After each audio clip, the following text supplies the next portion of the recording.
Hi, ako si Teacher Lucas. Narito ang mga paraan sa pagpapa-enroll sa ating paaralan dahil marami ang nagtatanong kung paano ang proseso ng pagpapa-enroll ngayong taon. Kayo ay bibigyang impormasyon ng dating advisor ng inyong mga anak nitong nakalipas na school year.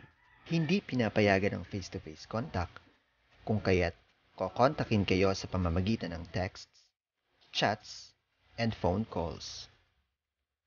Hindi na kailangang pumunta sa paaralan dahil sa unang 2 linggo ay remote enrollment or online enrollment lamang ang gagawin. Matapos sagutan ng inyong mga anak ang LESF via link, sila ay automatically enrolled. Kung nakasagot na sa printed copy of forms sa unang 2 linggo, hintayin ang 3 linggo ng Hunyo upang maipasa ito. Maaari rin na picturean na lamang ang enrollment form na nasagutan na at ipadala via email or messenger ng dating advisor ng inyong anak. Kung wala namang kakayahan sa online enrollment dahil walang gadget, Magkakaroon pa rin ng pagkakataong makapag-enroll at ito ay sa 3 at 4 na linggo.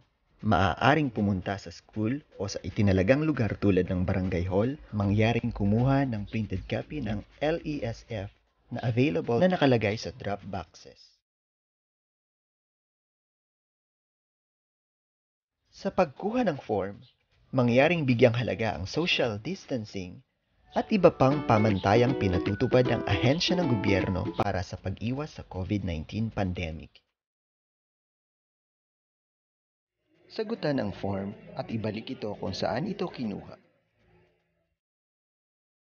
Kung ikaw naman ay balik-aral, transferee, o sa ALS, makipag-ugnayan sa paaralan na gustong pasukan sa pamamagitan ng pakikipag-ugnayan sa enrollment focal person para malaman ang detalye kung paano makaka-enroll.